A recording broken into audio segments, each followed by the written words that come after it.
Hello, I am Aman. Welcome to my YouTube channel programmer Aman.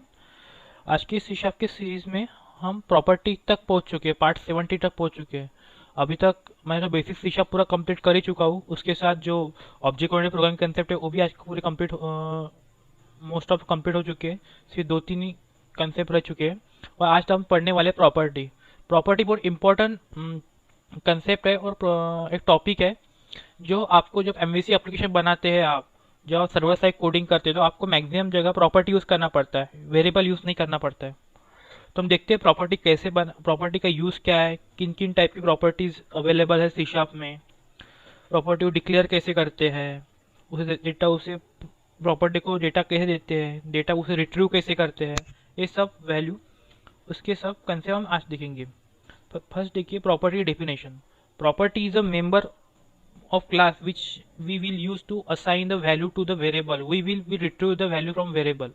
The property name and variable name should be same, but variable name should start with small letter and property name start with capital. Property member class का एक member है। जैसे हम variable हो गया, methods हो गया, constructor class के अंदर रहता है, वैसे ही प्रॉपर्टी भी क्लास के अंदर ही असाइन की जाती है। जो वेरिएबल को वैल्यू असाइन करने के लिए, वो वेरिएबल को वैल्यू रिट्रीव करने के लिए होता है। ये प्रॉपर्टी एक टाइप का वेरिएबल ही है। प्रॉपर्टी यूज इसीलिए करते हो कि हम वेरिएबल को वैलिडेशन नहीं लगा सकते। प्रॉपर्टी को जब हम वेरिएबल को वैल्यू असाइन करते हैं तब हम उसे वैलिडेशन नहीं लगा सकते। प्रॉपर्टी को जब हम वैल्यू असाइन करते हैं तब उसको हम वैलिडेशन लगा सकते हैं। आप देख लीजिए नीचे, जैसे यहाँ पे ई नंबर इधर वेरिएबल है, जो स्मॉल में है तो उसे वेरिएबल है, और प्रॉपर्टी का जो फर्स्ट लेटर रहता है वो कैपिटल लेटर में रहना है। सिंटैक्स है प्रॉपर्टी का, access modifier, return type, property name. यहाँ से आप एक्सेस स्पेसिफाई रहेगा, जैसे public, private, protected, protected internal, ये सब एक्सेस स्पेसिफाई रहेगा। उसके बाद रिटर्न टाइप, आपकी प्रॉपर्टी का डेटा टाइप्स क्या है वो, जैसे आपने variable int int E number declare किया तो आपका यहाँ पे इंट आ जाएगा। और प्रॉपर्टी नेम, प्रॉपर्टी का नेम क्या है। यहाँ पे गेट, वैल्यू गेट करने के लिए, वो वैल्यू सेट करने के लिए, उसके जो आपको लॉजिक लिखना है वो इस बॉडी में आप लिख सकते हैं। टाइप्स प्रॉपर्टी, प्रॉपर्टी के टाइप्स क्या क्या है। वैसे तो read only, write only, read write only. जो रीड ओनली प्रॉपर्टीज है, जो वैल्यू सिर्फ गेट करती है, रीड ओनली वैल्यू को गेट करती है। जो राइट ओनली प्रॉपर्टी को है वो वैल्यू को ओनली सेट करती है, सिर्फ वैल्यू असाइन होती है। और जो रीड राइट प्रॉपर्टी है वो दोनों वैल्यू सेट भी करती है और गेट भी करती है। इसके बारे में जब हम कोड देखेंगे तब और अच्छे से आपको समझ में आ जाएगा। फिर आता है instance property, static property. Instance property किसे कहते हैं, जैसे अपन इंस्टेंस कीवर्ड किसे कहते हैं, जो keywords without static keyword use ना किए हुए इनिशियलाइज करते हैं उसे हम इंस्टेंस वेरिएबल बोलते हैं। इसी तरह जब हम प्रॉपर्टी डिक्लेयर करते हैं, जब स्टैटिक कीवर्ड यूज नहीं करते हैं तब हम इंस्टेंस प्रॉपर्टी बनाते हैं। जब हम स्टैटिक कीवर्ड यूज करते हैं प्रॉपर्टी बनाने के लिए तो हम स्टैटिक प्रॉपर्टी बनाते हैं। तो स्टैटिक प्रॉपर्टी को एक्सेस करने के लिए आपको क्लास नेम चाहिए होगा, और इंस्टेंस प्रॉपर्टी को एक्सेस करने के लिए आप लोग को ऑब्जेक्ट नेम चाहिए। वो कंसेप्ट सेम ही रहेगा, सिर्फ यहाँ पे प्रॉपर्टी है, वहाँ पे वेरिएबल यूज किया था। ओके, उसके बाद आता है ऑटो इम्प्लीमेंट प्रॉपर्टी। ये सी शार्प 3.0 में इंट्रोड्यूस हुआ है। Is auto implement property make the property declaration more conscious, though no additional logic required to property access. They will enable to client code create the object when we declare the property show in following example. मैं जब example बताऊंगा तब आपको auto implement property के बारे में भी अच्छे से समझ में आ जाएगा। चलो कोड करते हैं। फर्स्टली हम देखेंगे हमारा instance property, read only, write only और रीड राइट प्रॉपर्टी।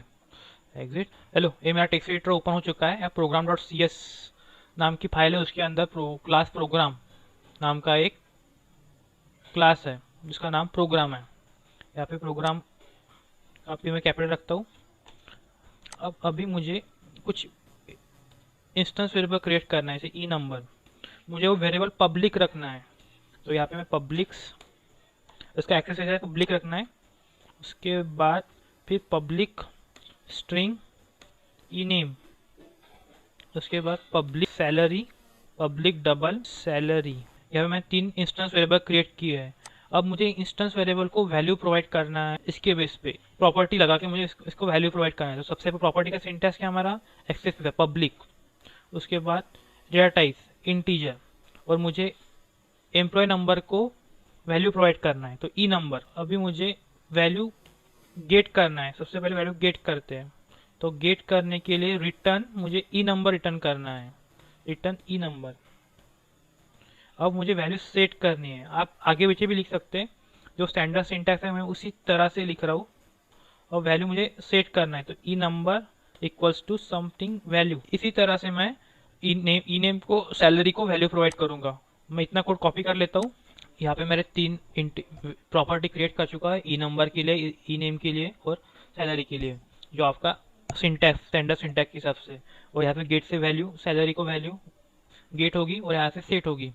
अब मुझे इस प्रॉपर्टी को यूज़ करना है।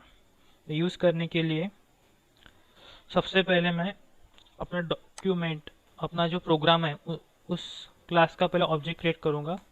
Programme dot program is equal to new program. इस तरह से हम ऑब्जेक्ट क्रिएट करते हैं। अब मैं इस इंस्टेंस वेरिएबल को वैल्यू प्रोवाइड, इंस्टेंस प्रॉपर्टी को वैल्यू प्रोवाइड करूँगा। तो हमें कुछ भी इंस्टेंस वेरिएबल, इंस्टेंस मेथड और इंस्टेंस कंस्ट्रक्ट, इंस्टेंस प्रॉपर्टी को एक्सेस करने के लिए हमारा सिंटैक्स रहता है object name plus property name. तो मुझे ई नंबर को वैल्यू प्रोवाइड करना है। या ई नंबर की वैल्यू आ गई 1, एक्चुअली ई नेम लिखना है, इसी मैंने ई नंबर लिखा इसलिए एरर दिखा रहा है वो। ऐसे जैसे मैं ई नंबर करता हूँ एरर निकल जाएंगी। उसके बाद प्रोग्राम डॉट सैलरी, सैलरी है, सैलरी, सैलरी का जो प्रॉपर्टी सेट करना, प्रॉपर्टी की वैल्यू हमें कैपिटल रखना है इसीलिए बड़ा, सैलरी, सैलरी हमें 20,000। अब मुझे इस वैल्यू को प्रिंट करना है। तो प्रोग्राम, तो प्रिंट करने के लिए क्या यूज करते हैं, कंसोल डॉट राइट लाइन। ये मेरा प्रिंट होने का लॉजिक लिख के हो चुका है। या मैं ई नंबर प्रिंट करने वाले, ई नेम प्रिंट कर, सैलरी प्रिंट करने वाले। वैसे मैं इसको कंपाइल रन करता हूँ तो मुझे जो मैं वैल्यू असाइन की प्रॉपर्टी को, वो वैल्यू मुझे मिल जाएंगी, प्रिंट होके मिल जाएंगी। तो वही अपना पुराना वाला मेथड और प्रोग्राम कंपाइल हो जाएगा सक्सेसफुली। अब हम यूज करने वाले हैं, प्रोग्राम को रन कर लें, program dot EXE, program dot EXE। ये देखो ई नंबर के वाले 1, नेम जॉन एंड सैलरी 20,000। अब मुझे स्टैटिक प्रॉपर्टी यूज करना है।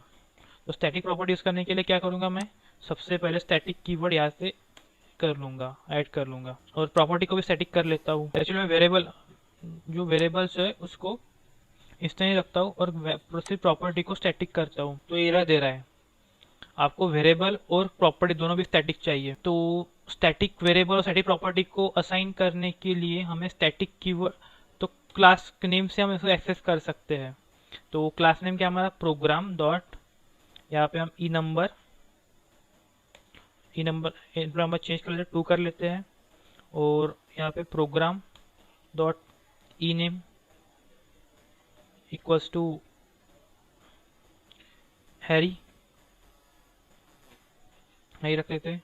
और प्रोग्राम डॉट सैलरी, तो स्टैटिक है इसलिए सैलरी बढ़ा थी, इसकी 30,000 कर लेते हैं। और इसको प्रिंट करने के लिए हमें क्लास नेम से उसको एक्सेस करना पड़ेगा। तो यहाँ से प्रोग्राम निकाल के हम कैपिटल प्रोग्राम कर लेंगे, तो लगभग इसका आउटपुट आ ही जाएगा। अब आप सोच रहे होगे इतना सा प्रॉपर्टी क्यों असाइन करना है, वेरिएबल तो है, प्रॉपर्टी के इतना सारा कोड लिखना पड़ता है। तब वेरिएबल को वैल्यू असाइन करते तब हम उसको वैलिडेशन नहीं लगा सकते। जब हम प्रॉपर्टी करते हैं, जब उसको वैल्यू सेट करते हैं, हम इसको वैलिडेशन लगा सकते हैं। ये एडवांटेज है प्रॉपर्टी यूज करने का। तो उसके लिए मैं थोड़ा सा कोड को करेक्शन करता हूँ तो आपको समझ में आ जाएगा। यहाँ पे जो एम्प्लॉय नंबर है उसकी जो वैल्यू है उसमें मैं स्पेसिफिक रेंज लेता हूँ। समझो मैं यहाँ मुझे जो एम्प्लॉय नंबर की वैल्यू है वो 0 से ज़्यादा चाहिए और 150 से कम चाहिए, इसलिए मैंने लॉजिक लिखा है एंटर यूज़र। हम जब यूज़र से वैल्यू लेते हैं तब उसने वैल्यू इस रेंज में डाली तो ही वो इनपुट लेगा, और नहीं डाली, इनपुट उसका नहीं दिया तो वो कुछ एरर प्रोवाइड करेगा। इसीलिए हम कुछ देखते हैं अभी। सबसे पहले ठीक है चल जाएंगे, हम स्टैटिक प्रॉपर्टी भी चल जाएंगे हमारी। तो इस कोड को हम करते कमेंट और लेते हैं यूज़र से इनपुट। ये मेरा बार बार आ रहा है, तो